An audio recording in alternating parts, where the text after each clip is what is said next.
ese sí, no, güey. The new guy called Vlad Popovich. I'll give you the link there. Well, as soon as... Hey, dude, thanks for this. Thanks for this. No problem. Sorry. Thanks for this. 3, 2, 1. Welcome! Bienvenidos! Hello, everyone. Welcome for joining us on another week of League of LATAM here with Jorge Suarez. Another week of League of LATAM with Robert Wheels of Steel, the man. Thank you for being here, buddy. No problem. Thanks for the invite, like always. Hey, también hablamos español. This is a stream actually devoted. It's the first time we ever do it in English, and it was our idea, right? Cool. So it's pretty cool because yes, in LATAM we can speak English, right? That is correct. Good enough to get in trouble. A lot of trouble, maybe. A lot of effing trouble, probably. All right, so I'm gonna say a small phrase in Spanish, and Ale is coming over. Primero que nada, si estás aquí, ¿por qué estás aquí? ¿Por qué vale la pena que te quedes? ¿Quiénes somos y por qué vale la pena escuchar a este par de locos? ¿No? O porque siempre estamos hablando, creyendo que nos conocen y no nos conocen. No vale la pena, pero te vas a divertir. It might not be worth it, but you're going to have fun, hopefully. All right, so who are you and why are you here? So what is this for? This is for the video game industry, specifically? So League of LATAM is a podcast, an idea that Jorge and I threw together and started really talking about and really growing over the last I believe late last year. And we wanted to really showcase the gaming industry, not just the marketing or the art, but we wanted to really focus on everything in Latin America. And that we could start getting eyes and getting opportunities for talented individuals to start showcasing their goods. My name is Robert Gomez. Obviously, I speak English because I was born in the United States. Oh my God! So, why is your Spanish so good? No nomás tengo la nopal en la frente, pero también hablo los dos idiomas. I was born in Redwood City, California, suburb of San Francisco and San Jose. Right outside the Silicon Valley, and I've been have an MBA from LSU, an undergrad from CU Boulder, and I've been really focusing on strategic partners within Latin America the last 7-8 years, specifically in the gaming industry the last year and a half, which has been a fun whirlwind adventure, meeting amazing people like Jorge Suarez here at Amber Studios. Other studios within Latin America. So we're here kind of wanting to showcase what Latin America has to offer.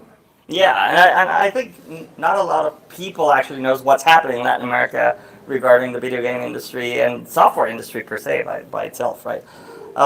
Quick intro, on me, this is jorgesuarez.com.mx. Jorge, like George in Spanish, jorgesuarez.com.mx. Why you should stay over here? Maybe because I was fortunate enough to have a super small indie video game studio called caroculta.com, everything with a K, and it was acquired by Amber. And it's one of the best things that has ever happened in my life, and then thank God because of that, now I'm partnered with some of the coolest guys I've ever known in the industry. We started in 2004. It took 15 years for us to get noticed by someone, and boom, we became Amber Mexico, right?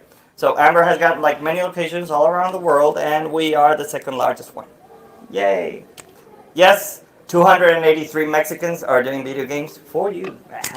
And people from Colombia, Argentina, Chile, Venezuela, yeah, Brazil. I mean, we're just not consumers of video games. Right. Here in Latin America, we have people who have worked with major AA and AAA video games, so it's time for us to get our voices heard and faces seen.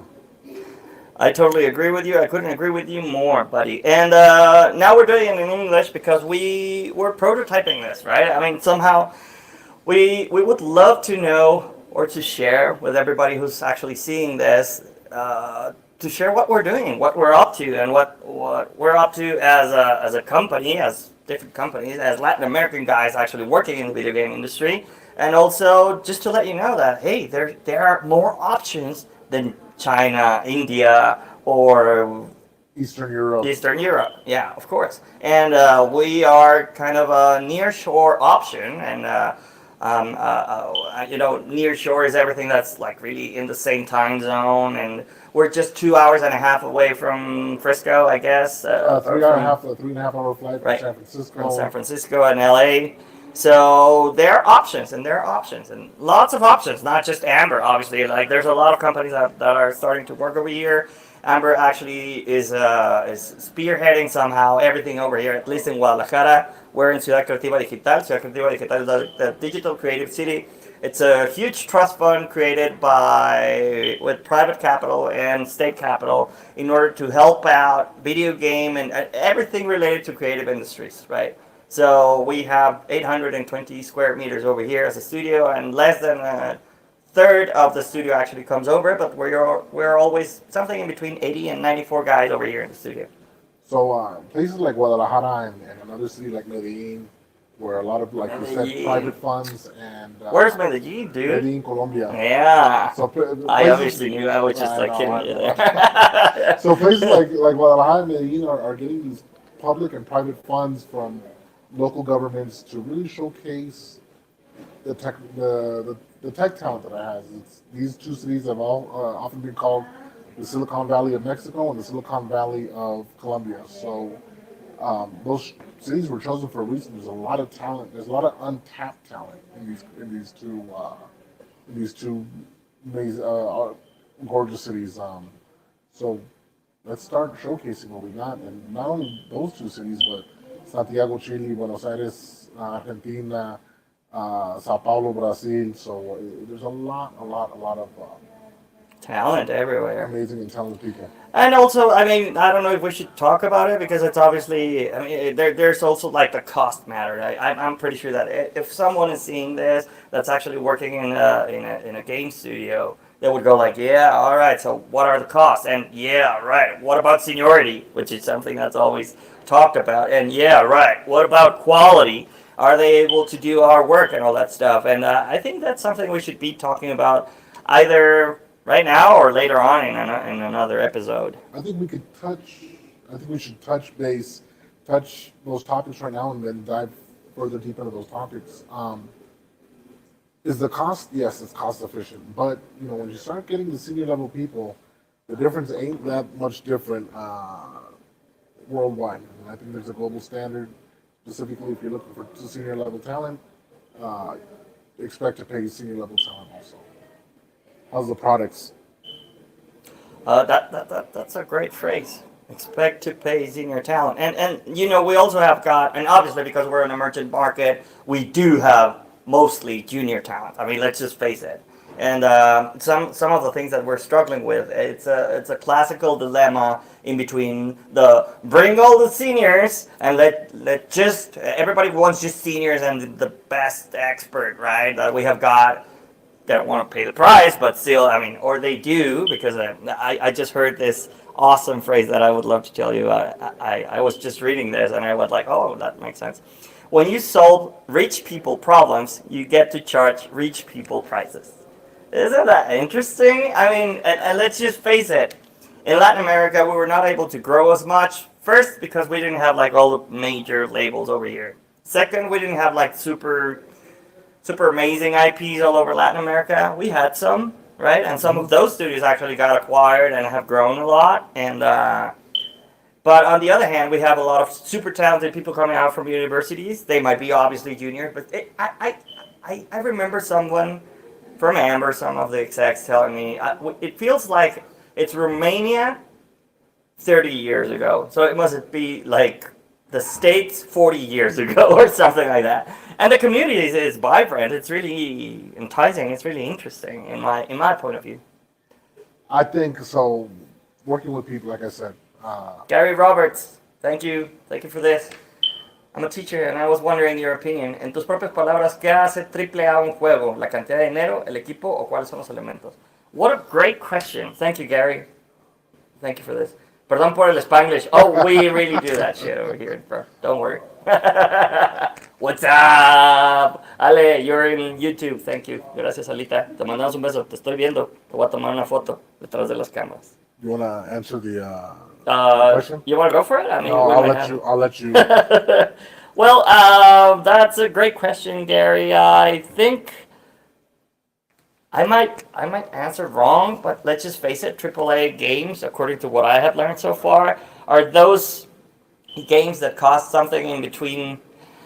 I thought before, right, that it was a game that costed in between 20 and 40 million dollars at least on the minimum side, on the low side of things, and it would go all the way up to whatever, right? So just it's incredibly expensive, and those are the games that are spearheading everything related to the console, to the state of the art of the console generation that you are in this year. So in this case, a AAA game would be something that could be exposed or showcased in a PlayStation 5 or an Xbox Series X or S, actually exploiting all the hardware's capability and all the software. But on the other hand, I have heard that somehow a AAA game could also be related to its quality, right? I mean, there's always like this hyper realistic or this super high end graphics that make you feel that it's a super expensive game or one of the games that's trying to exploit that state of the art that we have got right now. But it's not. It looks like that. So I have lately, at least in Amber, we actually call it like the HD vertical, the HD studio. So it's all the games for PC and consoles, and we have like AA and AAA games, and AA and AAA games. I mean, the difference, according to me, by now, it's just the type of quality that you actually see in them, and not just the cost or the price of them. But yeah, that's what I would suggest. It's not something. I know it's not a super clear answer. Sorry for that, but it's a differentiation I've been keeping. I just don't understand what's the hard line in between them. You know. I thought it was. I thought it had to be with console, a major. Let's see what ChatGPT says. Let's see. I thought it had to do with money invested, Right. the production, and what it has to do with the console. Right. Specific console. Let's see. All right. So Google says, but I don't trust Google anymore. It's an informal classification. I'm going to say it in Spanish because I got it in Spanish. Sorry. It's an informal classification utilized in order to just determine what kind of game is it and by whom it's distributed. I wasn't thinking on a AAA game related to a publisher, but it seems so that it could be like that too. Typically, it also talks about the budget for marketing and development. So yes, AAA game, according to at least Google, we should ask ChatGPT again. At least Google is it is the amount of budget that you actually spend on it, and obviously the quality that comes out from it. So yeah, but I mean, the average ticket of a mobile game in the States used to be less than $1 million, and now I heard someone say that it should be $1 million. But over here at our agency, right, which has got like a lot of product and service studios, I mean, you can see all kinds of services and all kinds of co-development gigs for different kinds of costs. It all depends on the quality, the type of game, the genre, how much work should it be getting, all that kind of stuff. But yeah. What do you think is the strongest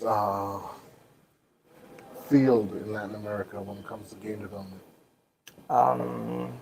You're talking to me as a Latin American guy talking to a Latin American guy, right? As a businessman, as a business dude. All as right. head of So a studio, as someone who's traveled throughout Latin America, we're talking with a lot of people. What do you think? what a great question, Robert. All right. So here's what I think about what's happening right now in Latin America. I do believe that it is our time to show off what we can do. So I think it's a perfect storm in between the maturity of other markets, Europe and the States, everything being super expensive, and trying to have a blended team around the world, because now we can work hybridly, right? That could still make a profit and still have like people with a lot of seniority being the brains, and a lot of people who's like junior or mates or seniors in another Latin American country. And I know that a lot of you people think that a senior in a Latin American country is obviously not like a senior in the States. It's obviously not, because you guys have got like 50 years of industry or more, right? Or 25 years of experience in Ubisoft. All right, dude, it's different. Well, I don't know if Ubisoft has been here for 25 years. Sorry for that one, but still, it's just like in major brands and major studios. So we haven't had that. So obviously, we don't have the same kind of seniority if you're measuring it in that way. But it compensates with the energy, the amount of hunger, and the amount of execution culture, I guess you could say, the amount of work that people is willing to put in because they love it. So what you see somehow, it's my point of view, right? So in Latin America, there's a boom about this. So finally, we got some studios actually just looking down, looking down sounds terrible. Looking looking to our countries, right? And saying, hey, there's a lot of talent over there. It's not just artists, they're not just commodities. It's not just the maquila thing. Let's just consider them. Let's just and I'm talking obviously as Jorge Suarez, right? What I feel is this is not about Amber, and I know that I have to speak about Amber too. But even within Amber, I do feel that they're just giving us space, and thanks to the values and culture that we have got, we are learning a lot, and we feel heard, and we feel that we're in a culture where everybody's valuable, even though you don't have the experience. It's taken into account, and that feels freaking great, man. So that's why I think the opportunity that we have got right now is something that we have never seen before. And yeah, I definitely agree with a lot of everything you say. I think with the year, unfortunately, with the war that's going on between Europe and I'm sorry, Russia and Ukraine, a lot of studios have looked in specifically into Latin America to kind of fill those voids, and it's really an opportunity for LATAM studios to shine. So we gotta grab that opportunity by the horns, create and really take opportunity. I think the esos ganas that you were talking about, that these people want to show off their skills, All right. really sets us apart right now because we have that hunger. I've been working with a small studio, and they got that startup attitude, and they're turning out good products really quick, and because they have that hunger, they have that drive to show their skills off. Yeah, I agree. And that makes a big difference. Whenever you see someone, whenever I enter a studio somewhere and I see people super jaded, there's nothing vibrant, no music, nothing happening there, I kind of wonder, are they really creating something, or is it just like another job for them? Is it grunt work? Is it boring? I keep on seeing that, and I go like, we got an opportunity over there, because at least because of our culture, what we bring in as valuable, and we bring also a lot of shitty things too. I mean, it's just Good and bad. good and bad. Balance. Yeah. I mean, let's just not sell here like the Latin American thing. It comes along with a lot of problems too, right? Legal stuff, our governments, the stability, our systems. I mean, we could talk a lot about this later on, and specificities too. But yeah, I mean, let's just face it. We're festive. We are colorful. We are. There's a lot of things vibrant in our communities that actually would help out creativity by itself, and spark certain things that could be super cultural, and that could be the differentiator later on in the product, and yeah, just. Even the naivete of thinking that things can be done by a bunch of mids and juniors. I mean, let's just face You'd be it. surprised. You'd be surprised. Yeah, I got to talk. Hey guys, Alejandra Rio says, hey guys, what about the education in Latin America related to the video game industry? Are we doing enough? What a great question, Ale. Are we doing enough?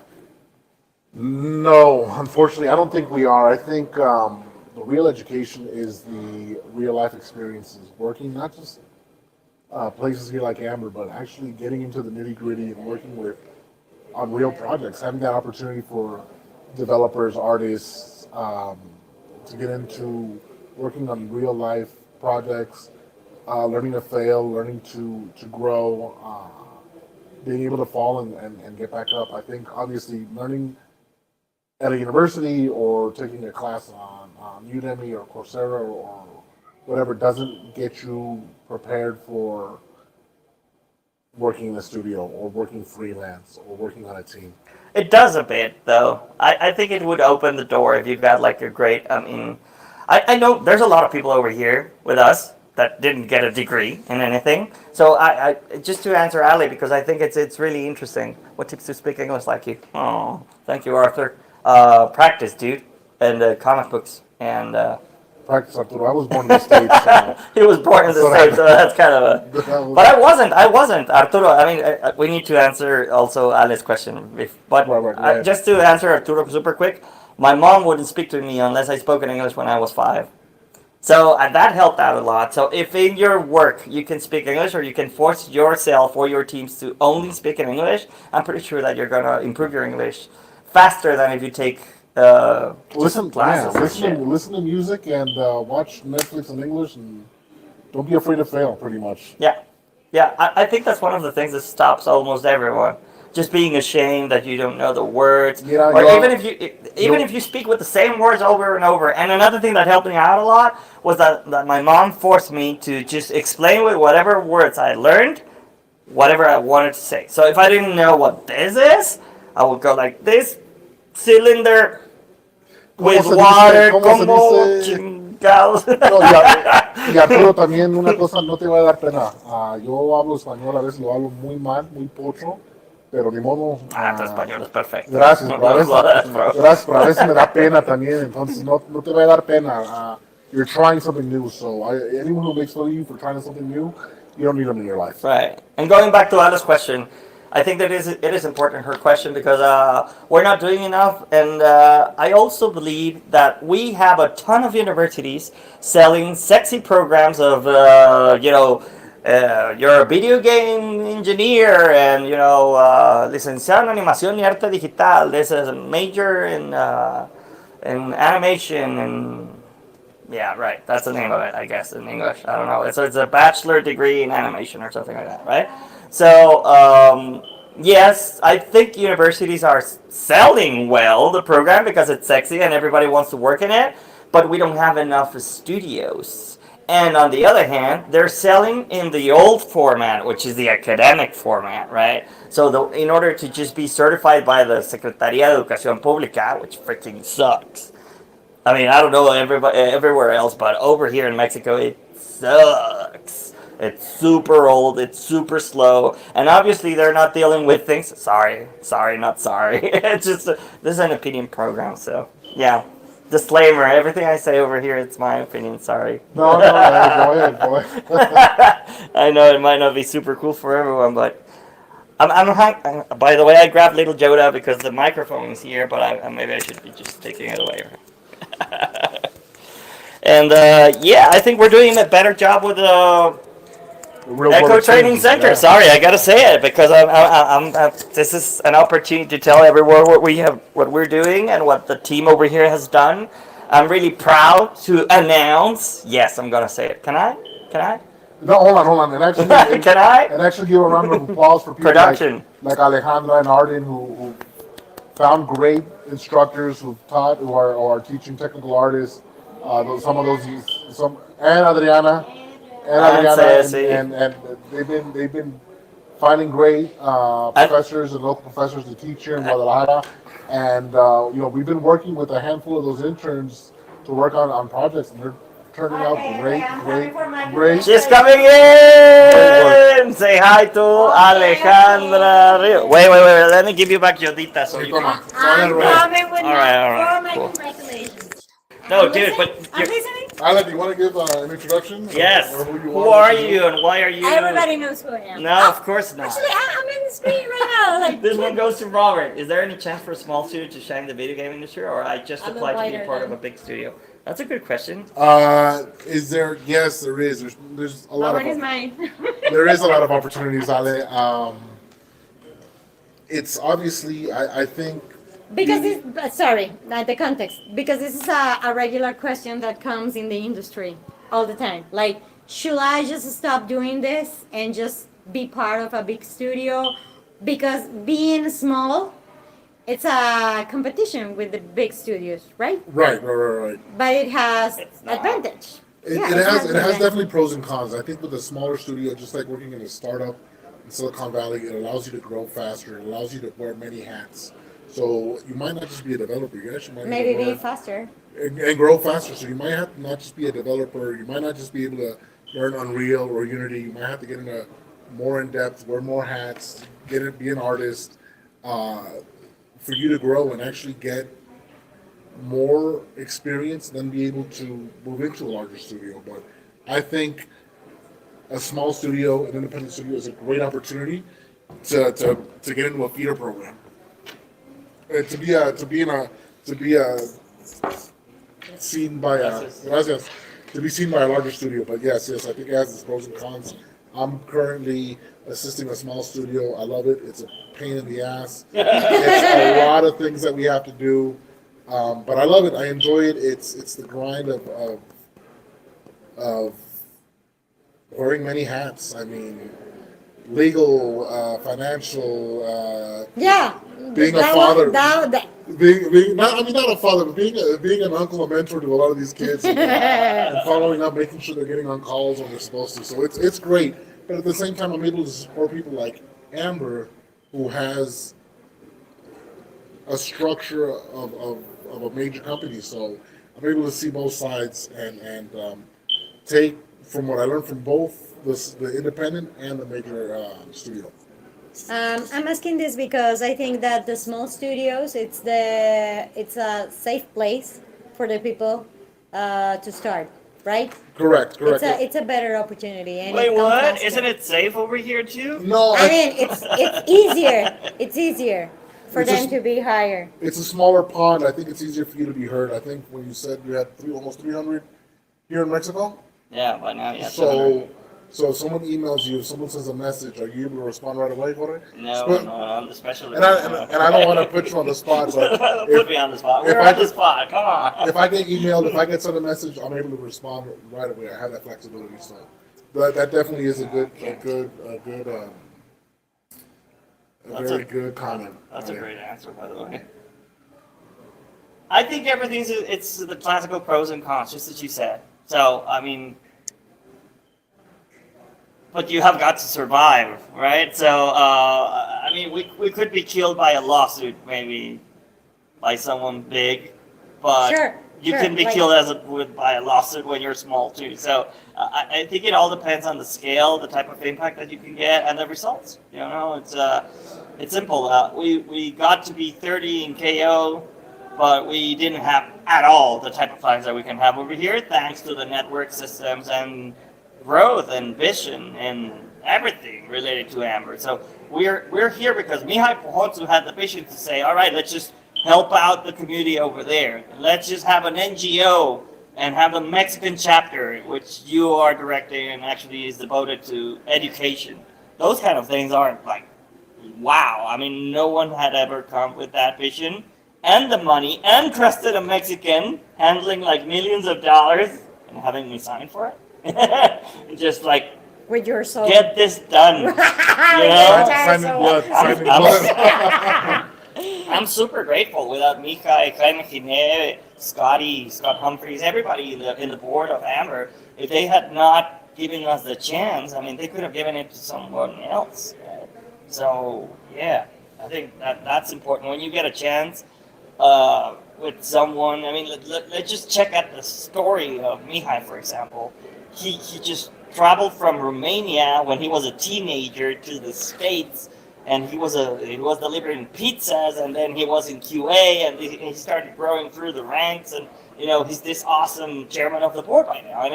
And when you see that story, and he went straight to the mecca of video games, right? So San Francisco, the most expensive place in the freaking world to live in by now. And I mean, that's amazing. And the type of network he has got, the type of people that he has brought over to lead everything over here, that's what makes a difference. I mean, it's just the scale, the impact that you can have when you bring more people, and obviously with that more money and other type of clients, that changes everything. And I'm not saying that's better.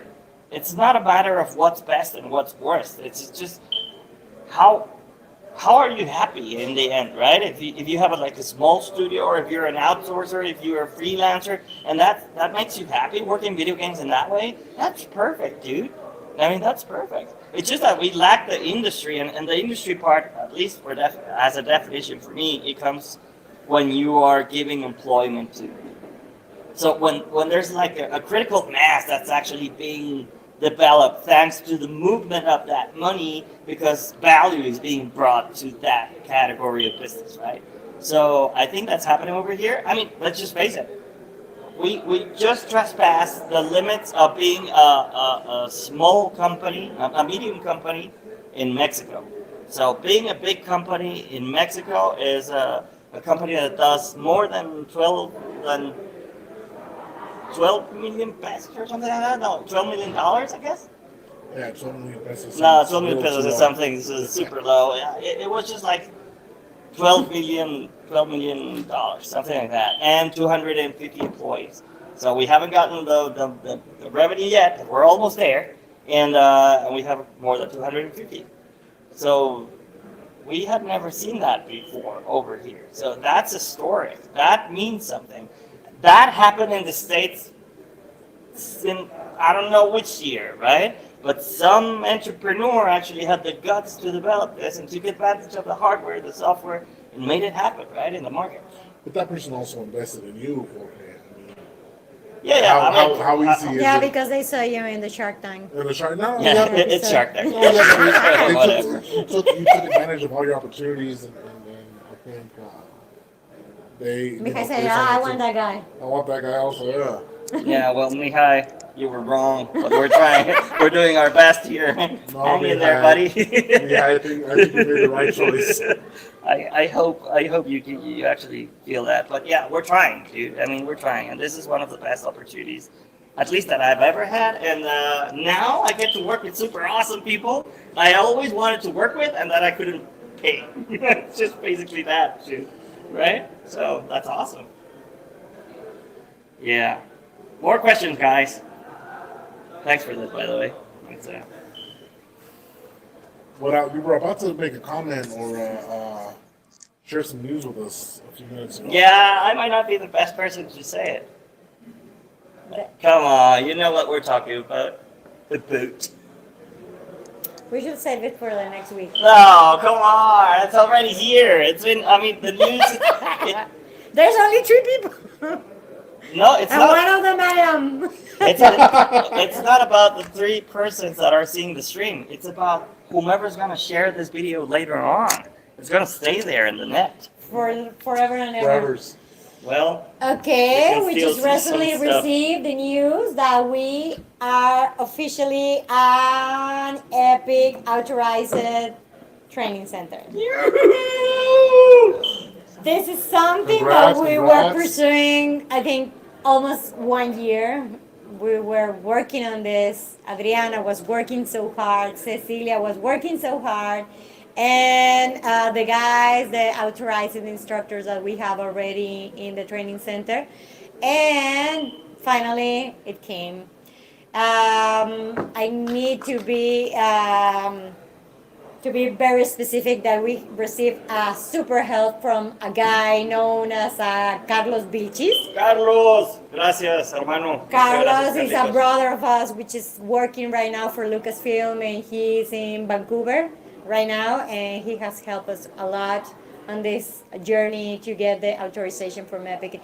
And today we have the news, and we're super proud. Like, we're going to make a big announcement. We will do it in our social media, obviously.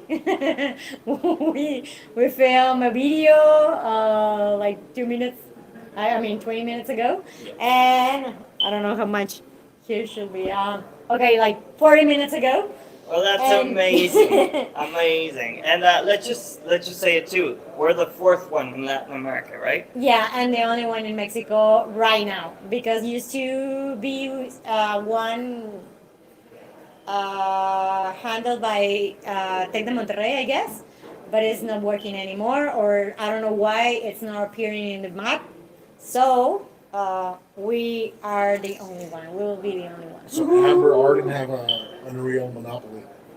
It Of looks course like not. Unreal monopoly. It looks like. Yeah, sure. Whatever. But this is for the community. I mean, the only thing that we want to do is to help the community, and this is honest, and this has been for real. People who have been trained there, they can tell. Yeah, they like I said, Ale, Adriana, Arden, they put on a lot of, they they found a lot of great instructors, put on great programs. I myself have worked with a few of the uh, graduates, and they're doing great. They love it. I think you hired like some of them, right? You're right, 4 or 5, and they're working on a few projects right now. They're getting real world experience while they're finishing up their university degree as well. So I think that question that Ale asked a while back is getting that knowledge of coding, but actually applying it makes all the difference. Mm-hmm. It does. It does. And also, I mean, let's just face it, they wouldn't be working at it if you had not given them the opportunity and gotten the projects. Well, Manuel saw the talent and he swooped them up right away. Actually, Manuel, he played a very important role past year when we offer the tech artist, technical art course, and that was a really good one. It was totally here in the studio. We didn't send signal to anyone. It was fully here in the classroom. But I think you hired like the half of those guys, right? Yeah, we got 5, I believe 5, and we might be growing to another 2 right now. So They did a pretty impressive project. yeah, they're good. And they're, I mean, 18, 19, 20-year-olds, still university students. That's the type of, when I say working in a small studio startup atmosphere, it's wearing many hats. So when I say I'm like an uncle or an upset father, I gotta jump on top of him and be on top of him to communicate. So those are the hats I have to worry about. But then I come and play with the big boys over here for a bit, and I get to relax. The big boys. Eventually, you're gonna be here, Papacito. Come on. Hablaremos. Here's a question. Hopefully. Se me apagó. A ver, ponme. Hay una pregunta. There's a question there, like. Preguntas, Carlita, si nos pones la pregunta en There's a pantalla, question te there. lo I agradeceríamos. saw the question there.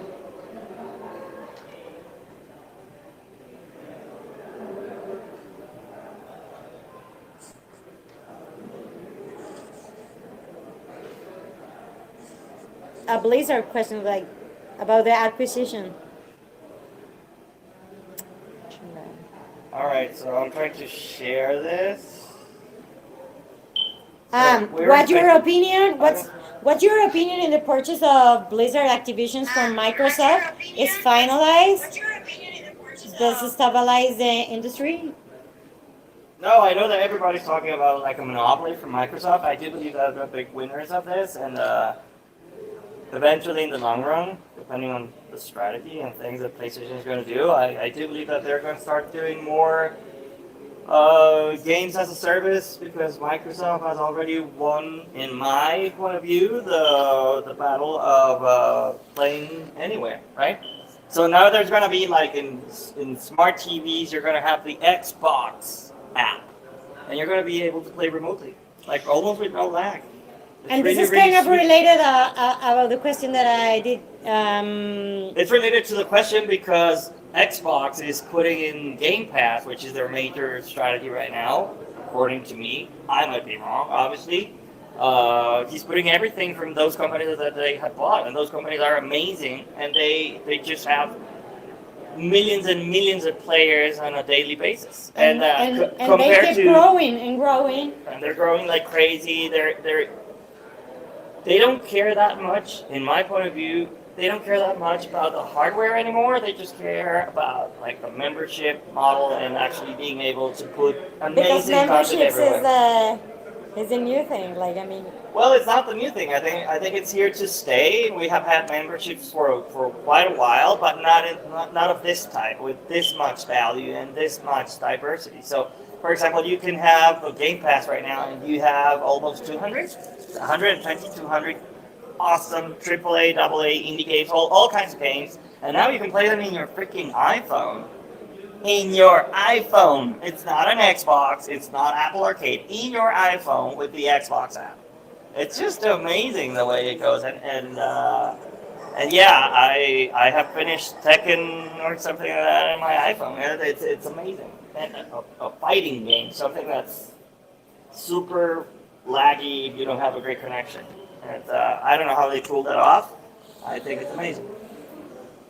All right, thank you. So we got 5 more minutes and this is going to be over, guys. So ask your questions, please. And if not, just remember to put them in the comments and we can come back with other videos. And we also do short form content through the week. And we document everything and we start sharing even the freaking blackboards of the studio and crazy stuff with Ale in the bathroom saying things.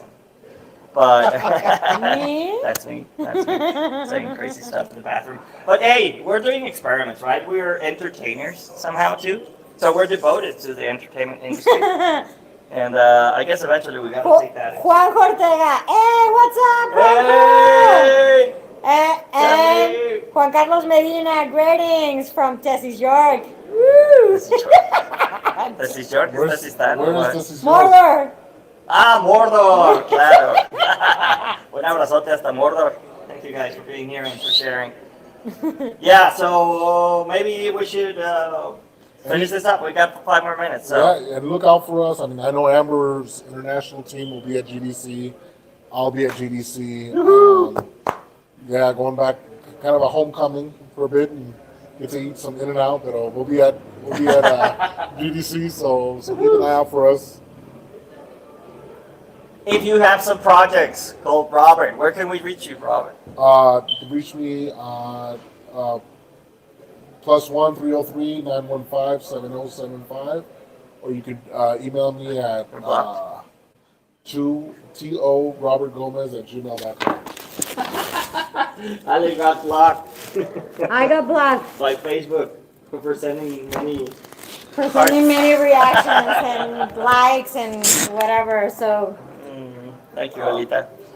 Yeah, all right. So there you go, Robert. thank you, Robert, for being Thank here. you for being No here. problem, no League of problem. Latins This is was a a great special idea. I think it's a great name, by the way, for this. We're gonna keep on doing everything in Spanish, but this one is gonna be in English. And obviously, thanks to production, Carlita and everybody, the marketing team for doing the micro content and just clipping this thing out, the things that are worth it.